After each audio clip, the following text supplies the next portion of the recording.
What up, guys? So today we are jumping into Ruthless with a standard MELTA. I really wanted to use the MELTA. I want to level it up, but I also want to level up my heavy on PC.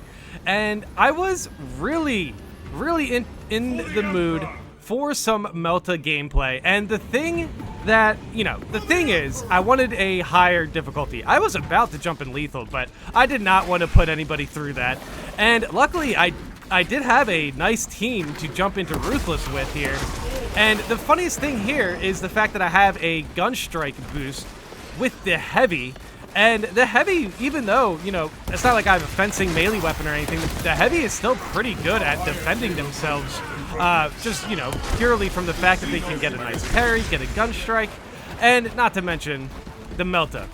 This is a standard MELTA. This is a standard MELTA with a level 5 heavy on Ruthless. This is one of my favorite things to do in the game, is to just jump into a higher difficulty with a lower level weapon. And this is pretty rough because this is level 5. So I don't have really any good ammo support for this heavy. So as you can see here, my ammo is pretty low. That was a pretty weird attack right there from the Tyranid. So I jumped into Inferno. I figured Inferno would be a great operation to basically try out the MELTA and see how impactful it can be to this team. Since I'm going to be using the MELTA to go after Gaunts as much as possible because it's very powerful. It's kind of insane to see the MELTA struggle so hard against the majors. It definitely takes me a couple bullets just to take them out. That was a weird spore mine there. And we have a pretty good team here, I have to admit, as far as team synergy goes. Now, if we run into any Zoanthropes or Neurothropes, we might be in trouble. Because, I am using the MELTA here, so I don't have a great range. Basically, I don't have a great ranged weapon to deal with anything that is too far away. This team overall is very close ranged. I mean, we have an assault, we have a bulwark, and yeah, we're basically trying our best to stay in front of the enemy and just play aggressive, just to basically plow through as many mobs and as many gaunts as we can.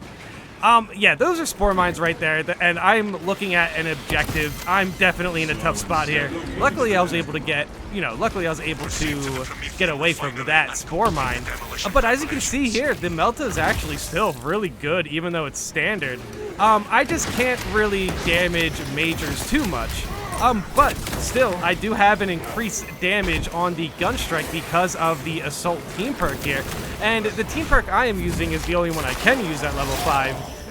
We are taking less damage from ranged attacks, which is honestly kind of good.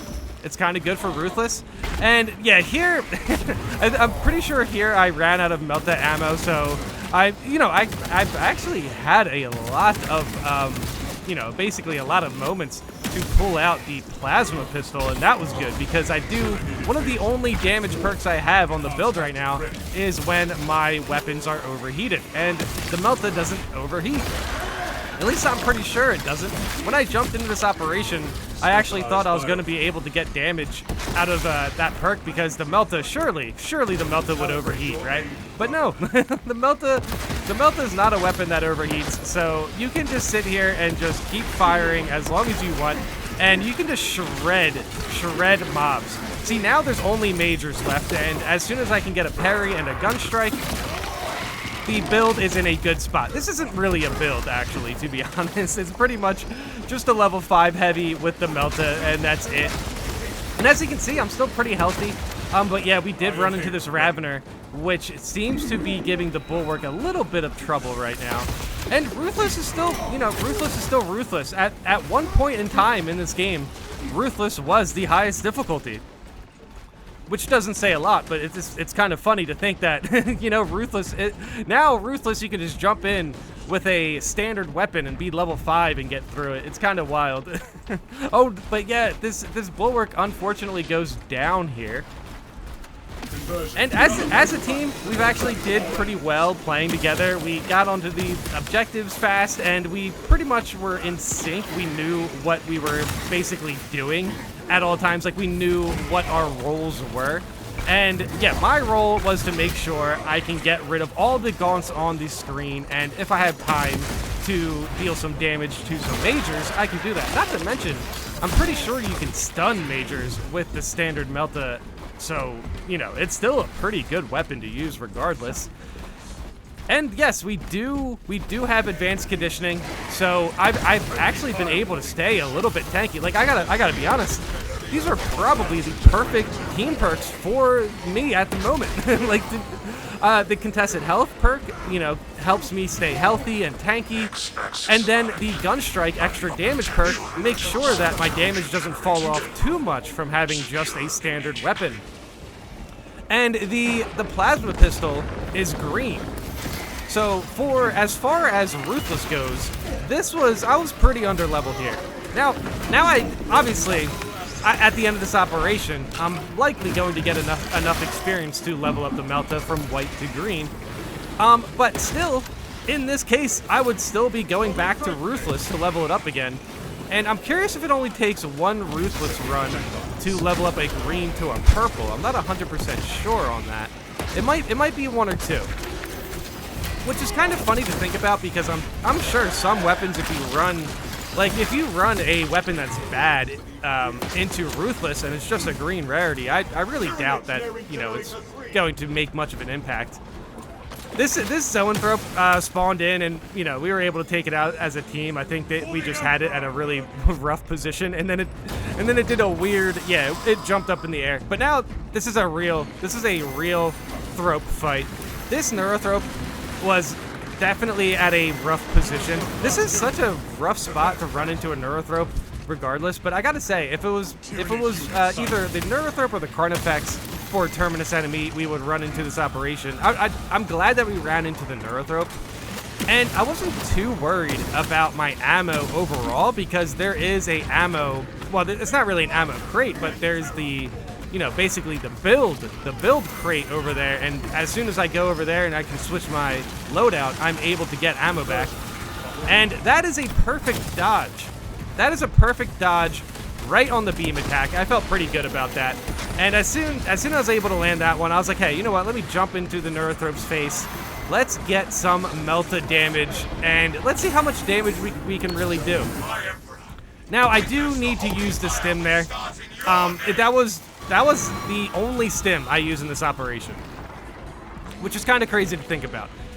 But, like, frankly, if I was able to turn around there fast enough and, you know, get some good shots with the Melta, I likely could have gotten my health back. But I didn't want to risk it. I really didn't want to risk it, so I was just like, hey, you know what? Let me just use the stim here. I was confident enough in the team that we could take the Neurothrope out, especially since we were right next to the loadout, you know, the loadout pod, and I was able to get my ammo back no matter what. So I figured, hey, let's just load into the Neurothrope here. And that is another perfect dodge on the beam attack there. And yeah, sometimes it just works out for the perfect dodges. I don't know why. It doesn't always work out. In fact, it doesn't work out. It seems to work out less often than it should. But it is what it is for the beam attacks. Sometimes, you know, sometimes your dodges work, sometimes they don't. I think you have a better, you basically have a better chance of avoiding damage if you dodge through it.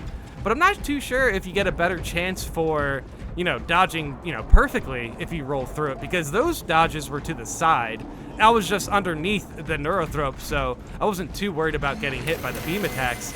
I don't know. Let me know in the comments how you guys feel about perfect dodging the beam attacks. It does seem to matter on your ping.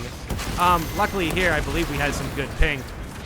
And basically with this encounter, I believe I was able to have the most range damage on the team, because the amount of damage I'm getting from the Melta here is actually kind of funny considering how much ammo I'm using. I'm definitely using a lot of ammo. In fact, the Neurothrope, for whatever reason, felt less tanky than a major when I'm using the Melta. I'm kidding. There's no way. There's no way. But it's comparable, because the majors certainly did take a lot of bullets to, you know, take down. But yeah, like I said, I do get extra damage when I overheat my weapon. So I figured, hey, let's just try that out. And the thing here is, I do get less heat buildup with those common shots with the plasma pistol. I do have that perk. That's like the only perk I have on the plasma pistol, is the fact that common shots doesn't overheat it too much. So I don't know. It's a little weird. It's definitely, I'm definitely not getting any damage boosts that are very meaningful in this operation. We just played well as a team. And yeah, we did, by the way, yeah, I was kind of foreshadowing about these zoanthropes. We ran into a lot of zoanthropes this operation, but luckily, when it came to mobs and gaunts, they weren't too much of an issue. As you can see right here, I am getting a lot of stats. I am putting my stats up. I'm getting a lot of range damage. I'm getting a lot of, basically a lot of kills. The heavy is just a really good class. I mean, the fact that you can jump on heavy at level 5 and go into Ruthless, and you would basically be able to level up to 25 really fast, or at least 20, or at least to a meaningful number. Like, I think level 10 is all you need to get all the first row of perks, and then you get the MELTA perk, I believe, like level 15, 14-ish. It's just kind of wild. It's kind of like, hey, you know what? My build might be good enough for Ruthless, and it is a level 5. It is a level 5 heavy with a standard MELTA. Maybe I should try out a Ruthless mission with the green MELTA against Chaos and see where that gets me. But still, the MELTA is just a strong weapon. Oh, look at this! Look at this, by the way. I'm getting armor, and I have my shield up. This is pretty much peak defense, and this mob was actually kind of vicious. But luckily, I had the standard MELTA. Luckily, my MELTA has no perks, and I'm able to take out a full wave of gaunts without much issue, especially with the banner here, which is nice. But unfortunately, I believe the assault went down, but luckily they did have a Guardian Relic, so they were able to get back up. And honestly, the plasma pistol was a very clutch addition to the fact that, like, I'm level 5, so the plasma pistol just does just enough damage to make it feel impactful, and the fact that you can charge it and get some nice area of effect damage. Now, yes, unfortunately, I did not perfect dodge the Zoanthrope beam, and also, unfortunately, the Bulwark does go down, but they had a really good banner to drop before they did. And yeah, banner honestly was really helpful there, because I wasn't too worried about any of the gaunts getting behind me. I could just keep shooting the weapon. And yeah, oh, here's a Lictor, dude. Dude, this is insane. This is a 1v1, by the way. This is a Ruthless Lictor against a standard MELTA and a level 5 heavy. Like, dude, honestly, he was getting absolutely brutalized. I'm used to the the hitboxes for absolute and lethal. As far as the parry, apparently the parry windows are a little bit stricter on the higher difficulties, but in Ruthless, I'm still able to get some nice parries, and especially as a heavy, where it's not like they have a fencing MELTA or anything. I felt really confident just taking, basically taking the fight to the Lictors or any extremists. I was doing pretty well here for somebody who doesn't play heavy that often. But also, I gotta say, the MELTA's a really, really good weapon. The standard MELTA against Ruthless Inferno wasn't too much of an issue.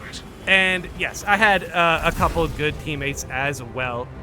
We had some good synergy. The team perks really went well together. I mean, the assault was taking less range damage because of my team perk. And look at that damage! Look at that damage! That is insane. That is a standard weapon. Holy cow, dude! That was such a good run. That was such a good run, man. I had a lot of kills. I had a lot of damage. Level 5 to level 8. I'll take it. I will take it.